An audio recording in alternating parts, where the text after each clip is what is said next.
Welcome to today's episode of Boss TV. Today we'll be talking about the Industrial Revolution and the effects it has had on society to shape the industry today.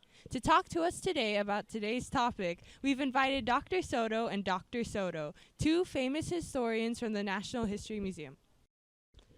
Welcome, doctors. So, Dr. Soto, what can you tell us about the Industrial Revolution? You go first. No, you go. No, you shall go first. Well, since you insist, the Industrial Revolution occurred during the late 1700s and early 1800s. This was a period of new inventions and machine goods powered by advantageous new sources like coal and steam. England was ground zero for this period of time, deemed the Industrial Revolution. For your information, the factors that led to the Industrial Revolution were the increase of food production, financial institutions, mineral resources such as coal, and private property. Since England had all of these essential resources, England was considered the booming source for products. The reactions from the people were very mixed, as some workers felt that their jobs were being taken away from them by the machines, while others rejoiced at the new opportunities given to them by the factories. I think now is the best time to pause for a commercial break. We'll be back in a few moments.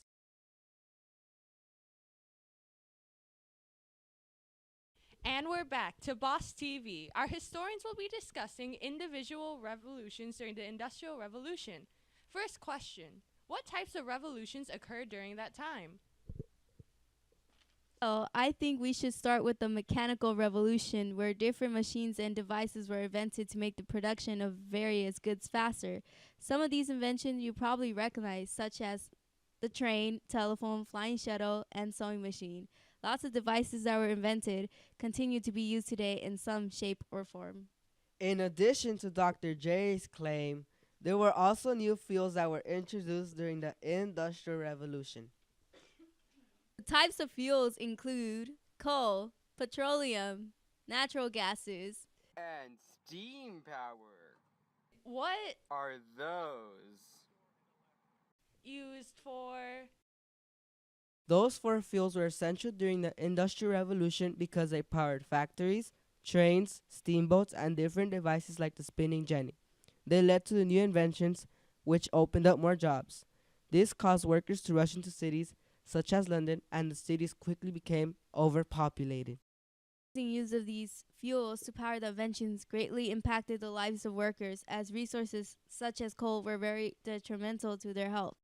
How were living conditions during this time period? Judging from the sudden change in population, as well as the increase of jobs, there must have been some drawbacks to all of this. Yes, there were many drawbacks. Workers lived in slums, they worked 14 hours a day, they received low wages, worked in hazardous environments, and were mistreated by their boss. They could not complain because they had the threat of being laid off. Social status created new forms of political ideas such as socialism, communism, and capitalism. Capitalism was popular with the rich, communism with the people, and socialism with the government. It revolved around ownership of one's property and freedom, which made these ideas controversial with the people. In addition to that, what reactions did the people have towards these changes that came with the Industrial Revolution? How did families cope with all this hardship? Many people were worried that machines would take away their jobs. The machines were more faster and efficient than them, so they lived with the worry that at any moment they would be unemployed. In addition, some were angered by the fact that there were children working such dangerous jobs day and night. There were no safety regulations nor an age limitation, but many had to live with these conditions in order to make money. Families often all went to work at the same time, working long shifts at different factories. Women and children populated most of the textile industry, while men mined or did hard labor. Then they will all come home to the same small, dirty, and oftentimes one-room flat and repeat the cycle again the next morning. That is indeed a very miserable life.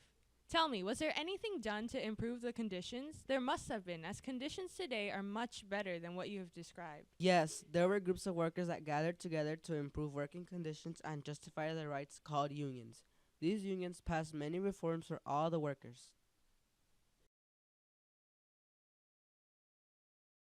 What were the goals of these unions? The unions aimed to end child labor, lower the amount of time worked every day, to end mistreatment, and to fight for people's rights. What are some examples of these reforms? Two similar reforms were the Factory Act of 1844 and the Factory and Workshop Act of 1878, which both stated that children were not allowed to work more than 6 to 10 hours a day. They also limited the hours of women to 12 hours a day and less than 56 hours a week. Another important reform was the Factory Act of 1867 because it ensured that children from 13 to 18 years old must receive 10 hours of education per week. The effects of these three acts can be seen today as children are not allowed to work until they are 16 and are only allowed part-time jobs. Education is also now given a more important role in society as it is public for anyone until they are 18. The Industrial Revolution was a time of great change as more inventions were being created, more job opportunities were given, and more society was changing. The introduction of new energy sources as well as ways of life were both positive and negative contributions. Unions and reforms helped better the lives of workers and helped form what the industry is today. Thank you, Dr. Soto and Dr. Soto, for coming out to talk to us today. And thank you, audience, for tuning in to Boss TV. We'll see you all next time when we discuss the greatest mystery of all mankind. Where do all those grandmothers get those strawberry hard candies?